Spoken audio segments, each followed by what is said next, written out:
啤酒、饮料、矿泉水、花生、瓜子、八宝粥，你可来了！春节临近，辛苦了一年的你，此时此刻是否正在回家的路上？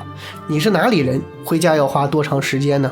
每个人的家乡或多或少都流传着一些奇闻传说，反正旅途很长，不如一起来聊聊那些你从小听到大的故事。上期家乡奇谈我们打卡了安徽六安，感谢网友李小娟和西柱美穗的投稿以及六安瓜片。这一期网友蔷薇又给我们带来了他的家乡故事。如果刚好遇到老乡，欢迎在弹幕和评论区联谊，记得点赞分享。那么老乡人集结，前方到站广东佛山。佛山古称季华乡，唐朝贞观2年，当地人在一个叫塔坡岗的地方挖出来了3尊铜佛和一块石碑。通过一番考证发现东晋时期有僧人在这建过庙，讲过经，这佛像应该就是那时候留下的。因为是佛家之山嘛，所以就改名叫了佛山。本身这就是一个很有奇幻色彩的地方啊。今天要说的故事发生在佛山的老城区，当地有个地方叫莲花广场，可能有朋友知道。清朝时期这一带住着很多的达官显贵，直到今天那片还保留着不少老街巷老建筑呢。关于这里有个阴气很重的传说。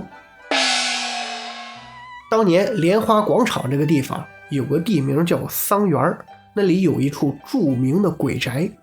宅院原来的主人家姓叶，举家搬迁之后，这园子没人打理，就荒废了。时间一长呢，草木疯长，就显得格外的阴森。据说晚上打旁边经过，还能听见里面有小孩念书的声音，很瘆人啊。咸丰年间，有个叫戴奇芬的人到佛山安家，也不知道怎么考虑的，一眼就喜欢上这处宅院了。本地人都劝他说这里头闹鬼，可他非觉得这草木葱茏代表的是生机勃勃，一定是个宝地，拦都拦不住啊，就买下举家搬了进去。我严重怀疑这老戴是真的会看风水。为什么呢？搬进去之后没多久他就出事了。这老戴夜里睡觉的时候老能听到有小孩的读书声，仔细分辨一共是3个小孩的声音。老话说白日不做亏心事，夜半不怕鬼敲门。老戴自问没做什么亏心事，也就不那么害怕。加上那些小孩的声音，除了夜里头读书嬉闹也没别的毛病，双方算是相安无事，就这么一直住下来了。就在当年，戴夫人给他生了个大儿子。这老大出生之后，老戴夜里再听读书声，发现好像少了一个小孩的声音。又过了一段时间呢，老二也出生了。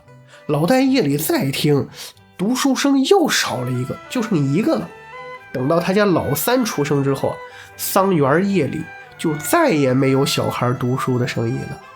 还据说戴氏后人多次整修过桑园，但全都保留了原来的黄泥地面，始终不铺地砖。有说法是一旦铺上地砖，家中必有人伤亡，所以一直不铺。这究竟是巧合还是别的什么呢？说不清。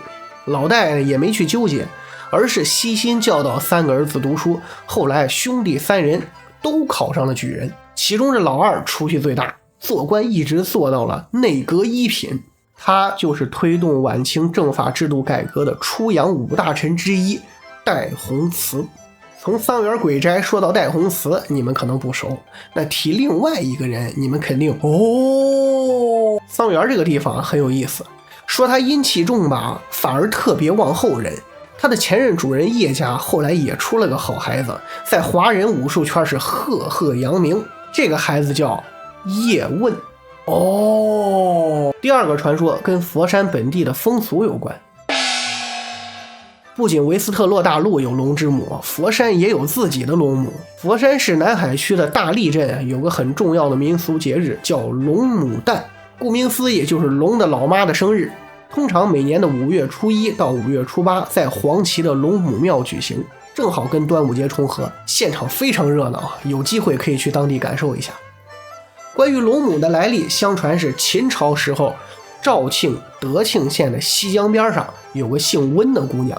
这温姑娘呢，天赋异禀，从小就有预知祸福的能力，而且她为人善良，乐善好施，还精通医术，经常救死扶伤，一直都颇受尊敬。这个开局跟妈祖有点像啊。有一天，温姑娘在西江边上洗衣服，洗着洗着，忽然发现江上飘来一个很大的石头蛋。石头能飘在水面上，很奇怪啊。她看着觉得很新奇，就把蛋捡回家去了。照顾了一段时间，这大石头蛋里头居然孵出了5条小龙。这5条小龙就认她当了妈，打小聪明孝顺，会给温姑娘抓鱼吃。后来长大了变成大龙呢，温姑娘就让他们作为西江的守护者，保佑本地风调雨顺。于是乡民就尊称温姑娘为龙母。后来温姑娘去世了，5条龙儿子很伤心，就化成人形，把老娘安葬好，入水而去了。